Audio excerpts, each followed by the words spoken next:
Hey,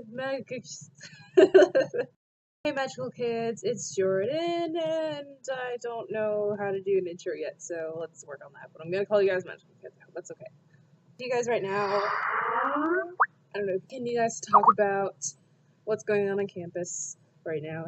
If you guys don't know, I go to Kent State for zoology, and this isn't to defame Kent State. It's more to talk about the person who is being brought here actually this Monday, and his name is Umar Johnson. And Umar Johnson is he's a professor.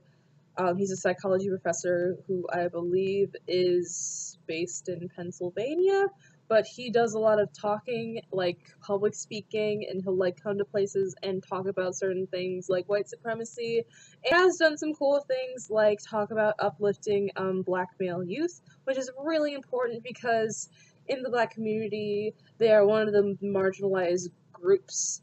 You know, they're constantly being called like monsters and stuff, and they've been demonized for basically since the beginning of time, actually beginning of colonization, that sort of thing, especially with things like Mike Brown and Tamir Rice. So I am glad this man is talking about that and the importance of that, especially in correlation to white supremacy. My only vice, well, my many vices, are us of us.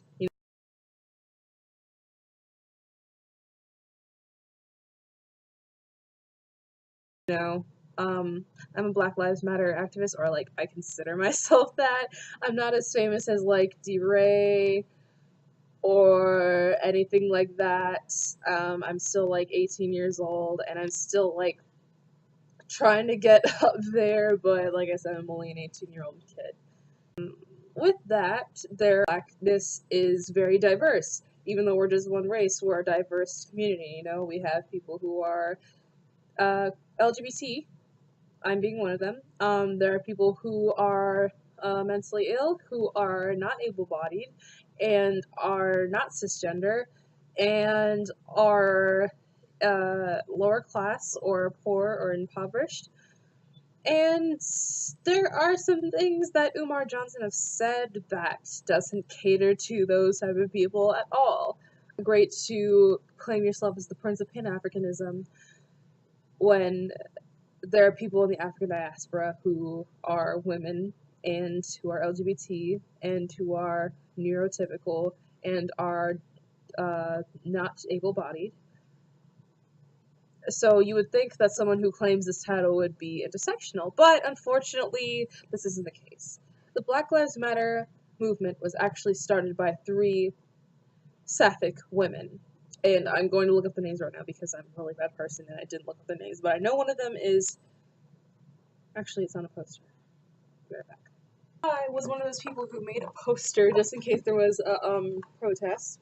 The founders of Black Lives Matter, Patrice Coulors, I'm sorry if I'm mispronouncing your name, Opal Tometi, and Alicia Garza. This movement would be very inclusive, and it is, and it should be. And I personally think that the members of this community should at least be open-minded about it, but Umar Johnson is not one of those people who seems to be very open-minded. In fact, actually, he said a lot of hateful things towards this community. The notion that homosexuality is a mental illness and linked to pedophilia. There is so much wrong with that. First of all, there are a lot of people in the LGBT community who they have mental illness. I myself a community that has a lot of disabled people in it. People who have mental illness are not bad, that's what I'm saying. Sexuality and pedophilia is not correlated. There are people who are homosexual or in the community who are pedophiles, but they are not pedophiles because they're homosexual or LGBT in general. We are not sexual deviants.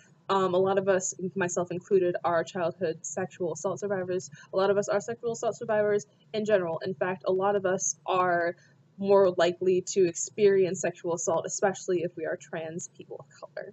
So, you see my vice with that.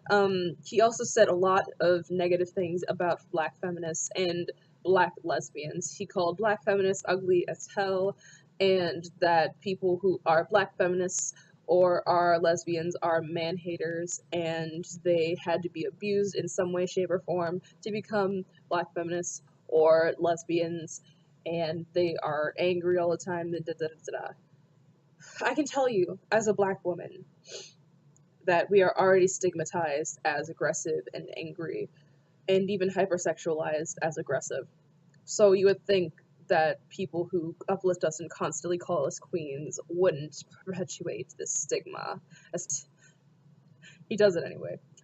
And my advice with that, especially when he says that lesbianism and being a black feminist is linked to not having a father in your life, really upsets me, because I don't know, my mother raised me and my sister by herself for the majority of my life.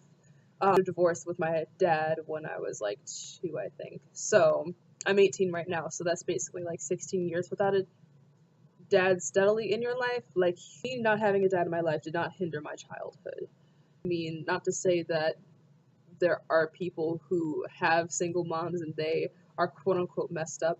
Having a father absent has nothing to do with lesbianism or black feminism or having an attitude or anything like that. The fact it's really blasphemous to try and connect that. That's like, the other thing he said was lesbians are the way they are because they were abused. And that, to an extent, is true. There are some of us who are the way we are because of trauma, because of abuse, because of sexual assault. That's not to say that all of us are that way, though. And it's not to say that the women who have experienced that are any less valid, you know? So to say that in a way to thwart us, like, oh, you guys aren't actually born this way, you all were abused, that's really invalidating, you know? Like, that's to say it's really blasphemous. Like I said, I'm a survivor of sexual assault, and that has nothing to do really with my attraction towards women. If anything, I just don't like certain kinks and that sort of thing, and talking about certain things. Talking about pedophilia makes me really uncomfortable, but other than that, I don't like girls because I was sexually assaulted as a child. That has literally nothing to do with anything. And the reason why I'm talking about this is because his beliefs do not line up with the core values of my university. That's why we're concerned. That's why we're having a protest. That's why we're protesting his event, because a lot of people feel unsafe and a lot of people feel outraged. I'm one of those people. And it's really appalling that he would be brought here, especially if people knew about such controversy surrounding him. Thank you for watching this video. I don't know if it'll be long or not, depending on how much I edit and stuff like that. If you like this video, please subscribe and like this video and leave comments down below, that sort of thing. And I'll see you guys whenever. I'll try and get to you guys as soon as possible. College is very busy. So, on that note, I'll see you guys later. Bye.